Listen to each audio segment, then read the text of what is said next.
రాజకీయం ఏదో తను కాలేండి ఆయన ఎమ్మెల్యే కంచెపారు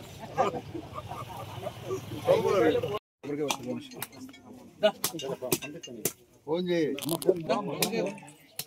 కొద్దిగా పక్క శ్రీనున్నాడా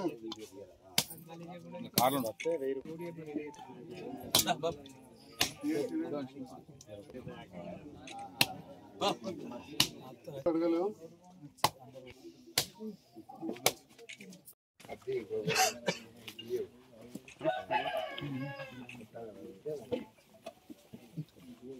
ఇప్పుడు దేవా కెమెరాకి ఈ పెడతా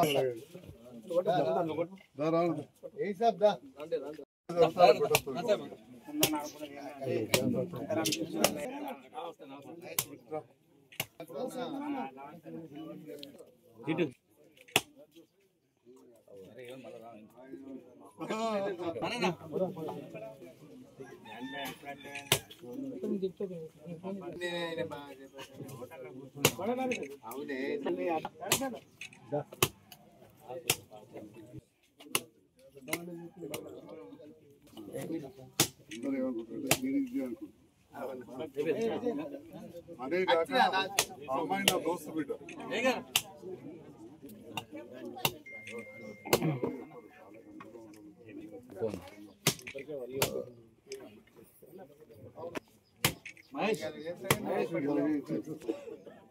అవునా మా ఫస్ట్ ఎమ్మెల్యే పూజ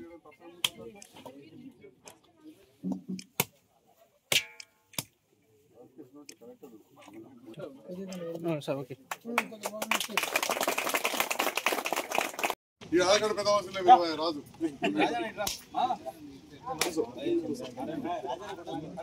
ఇంటికి కూడా వచ్చినాడు పోలే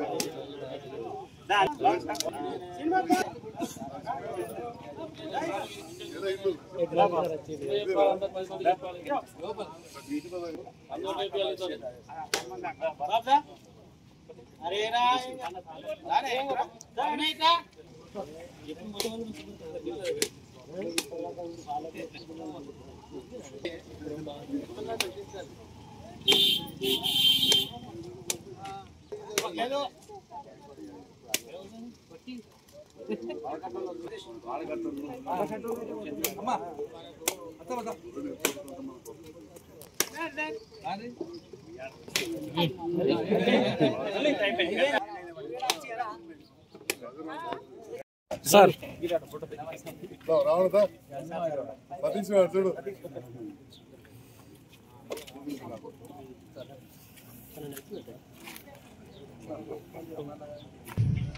చాలా పనులు మిగిలి ఉన్నాయి సార్. ఇంకా సీసీ రోడ్లు మురికి కాలువలు కూడా ఇంకా చాలా వరకు ఉన్నాయి సార్. మీరు ఇప్పటి వరకు మీరు సహకరించిన దాన్ని బట్టే జాబితాపూర్ గ్రామం అభివృద్ధి చెందింది సార్. అంతకుముందు ఏం లేకుండే అది అందరికీ తెలిసిన విషయమే. ఇప్పుడు మనకు కనీసం ఊళ్ళకు బస్సు పోయే సౌకర్యం కూడా లేకుండే సార్. అంతకుముందు అంటే వైర్లు అంతా కిందికి ఉండే సార్. ఒక 70 కరెంటు పోల్స్తోని మనము ఇక్కడ నుంచి ఊరు దాటే వరకు ఎక్కడ కూడా డిస్టర్బెన్స్ లేకుండా చేసుకున్నాం సార్. అవన్నీ చేసినందుకు మీకు మా గ్రామ ప్రజల తరఫున ధన్యవాదాలు తెలియజేస్తున్నాం సార్. అలాగే ఇంకా ఎన్నో అభివృద్ధి కార్యక్రమాలు ఉన్నాయి. అన్నిటికీ సార్ మనకు సహకరించాలని చెప్పి మీ అందరి తరఫున కోరుకుంటూ సెలవు తీసుకుంటున్నాను. Thank you. అంతకుముందు కూడా ఎంతోమంది నాయకులను ఎమ్మెల్యేగా మంత్రిగా రకరకాల పదవులు చేసిన నాయకులను చూసినాం. 2014లో సంజయ్ సార్ పోటీ చేసి ఫస్ట్ సార్ ఓడిపోయినా, ఆ తర్వాత 18లో కానీ మొన్న 23లో కానీ మళ్ళీ సంజయ్ సార్ను మనం 2 సార్లు గెలిపించుకున్నాం. అప్పటి నుండి జరుగుతున్న అభివృద్ధి ఎట్లా ఉంది, అంతకుముందు ఎట్లా ఉండే అనేది కూడా మనం క్లియర్గా చూస్తున్నాం. సంజయ్ సార్ ఒక వృత్తిరీత్యా డాక్టర్ అయినా సార్కు అన్ని విషయాల మీద మంచి అవగాహన ఉంటుంది. ఎవరైనా తెలియని విషయం కూడా నార్మల్ వాళ్ళతో కూడా తెలుసుకొని అయినా కానీ ఆ సమస్యను పరిష్కరించే విధంగా మన సంజయ్ సార్ ఆలోచన ఉంటుంది. సీఎం రిలీఫ్ ఫండ్ కానీ, ఏదైనా ఆరోగ్యశ్రీల కవర్ కానీ, వాటికి పేషెంట్ల నిమ్స్కు తెప్పించే ఎల్ఓసీలు కానీ, ఇట్లాంటి హాస్పిటల్ పరమైన సహాయాలే కాకుండా మన గ్రామాల్లో మౌలిక సదుపాయాలు అంటే సంఘ భవనాలు, అన్ని కుల సంఘాల భవనాలకు కూడా వీలైనంత వరకు కొంత అమౌంట్ పెట్టి మిగతాది ఆ సంఘ సభ్యులు పెట్టుకొని నిర్మించే విధంగా, అలాగే రోడ్లు, డ్రైనేజీలు ఎక్కడ అవకాశం ఉంటే అక్కడ, ఇక్కడ మంచి ప్రభుత్వ ప్లేస్ ఉంది కాబట్టి ఇక్కడ గోదాంల నిర్మాణానికి కూడా సార్ ప్రత్యేకంగా తీసుకొచ్చారు. ఎందుకంటే వాటి నిర్మాణం వల్ల మీ దగ్గర అక్కడి ఆ పరిసర ప్రాంత భూముల రేట్లు కూడా మంచిగా పెరుగుతాయి. రేపు ఇంకా కమర్షియల్ పరంగా కూడా వివిధ పరిశ్రమలు కూడా వచ్చే అవకాశం ఉంటుంది. జాబ్దాపూర్కు మొదట్లో ఒక డాక్టర్గా పరిచయం, అంటే ఇంకా రాజకీయాలకు వచ్చినాక కొంచెంతో ఓడిపోయినా మొదటిసారి. అయినా కానీ అప్పుడు ఈ రాజగౌడు కొంతమంది ఉంటుంది, తర్వాత సతీష్, ఇట్లా అందరికీ మన మహేష్ చెప్పుడు పోతే బాగుంది, తిరుపతి రాజు, ఇక బాగుంది, మళ్ళీ మీరు అనుకోవద్దు. అట్లా ఒకళ్ళొకరుగా మన ఇంట వస్తూ ఎంతోమంది కలిసి నన్ను పెద్ద మేయాడితో గెలిపించారు. అప్పుడున్న ప్రభుత్వంతో పనులు చేసాం. అదే గుర్తు మీద నిలబడ్డ పక్క లోడ్ పేరు ఇక్కడ నన్ను గెలిపించారు. మరి గెలిపించినాక ఎన్నో పనులు చేయాలి, దాంట్లో భాగంగా గౌరవ ముఖ్యమంత్రి గారితో కలిసి పనిచేస్తున్నాం. ధైర్యంగా చెప్పగలుగుతాం, చాలా నియోజకవర్గాల కంటే ఎక్కువ ఎస్సీ కాలనీ నిధులు మనం తీసుకొచ్చాం. ఇక తర్వాత మనం చూసాక నెక్స్ట్ ఏమైతే తెలియదు, కానీ మన వాళ్ళకి పోగానే పక్క నియోజకవర్గాలకు 9 కోట్లు అంటే మనం 11.5 కోట్లు ఇచ్చినాం. అధికారులు కూడా 15 కోట్లు వచ్చారు. అట్లనే మన మంత్రి బట్టి విక్రమార్క గారు కూడా, ఉప ముఖ్యమంత్రి గారు, అదే సీతక్క గారు, ఇద్దరు కూడా 11.5 కోట్లు మంజూరు ఇచ్చారు.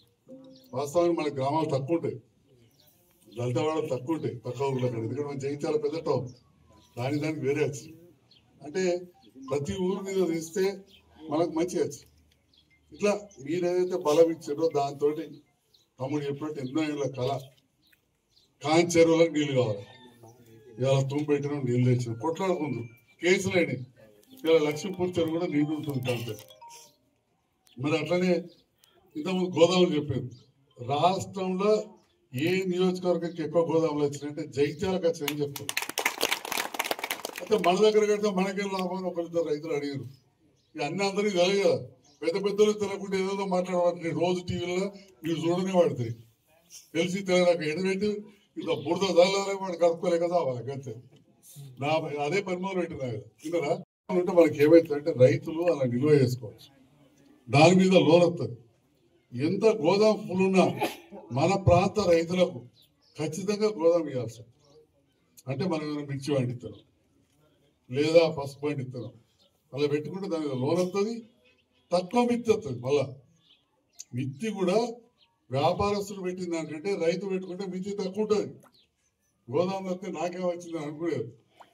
అలా మనం ఉదాహరణ 1,00,000 రూపాయల పసుపు పెట్టుకున్నాం, బయట వ్యాపారస్తులు పెట్టుకుంటాడు. వ్యాపారస్తునికి 10 రూపాయల మిత్తి అయితే మనకు 5 రూపాయలు ఉంటుంది, అంత తక్కువ ఉంటుంది. అంటే ఈ రకంగా మనం ఆ గోదాములు, రోడ్లు, ఇక పక్కనే లక్ష్మీపూర్కి వెళ్ళి గుట్రాజపల్లి వెహికల్, కల్లెడ వెహికల్ మంచిగా తలంపూరికి రోడ్డు కలిపినాం, కవల్ రోడ్ అయిపోయింది. అట్లా మనం ఒకటి చేసుకుంటూ పోతూ ఇవాళ చిన్న పనే కావచ్చు, కానీ ఆ ఇంటి ముందర రోజులకు పెద్ద పని. కొందరికి 18 లక్షలే అనుకుంటారు, కానీ ఆ 3 వాడకట్లు అయితే వాళ్ళకు ఎంత మంచిగా ఉంటుంది శుభ్రంగా. ఎప్పుడైనా కానీ ఏ పని కూడా రాత్రి కాదు. ఇవాళ స్వతంత్రం వచ్చి 75 ఏళ్ళు అయింది, 77 ఏళ్ళు పడుతుంది.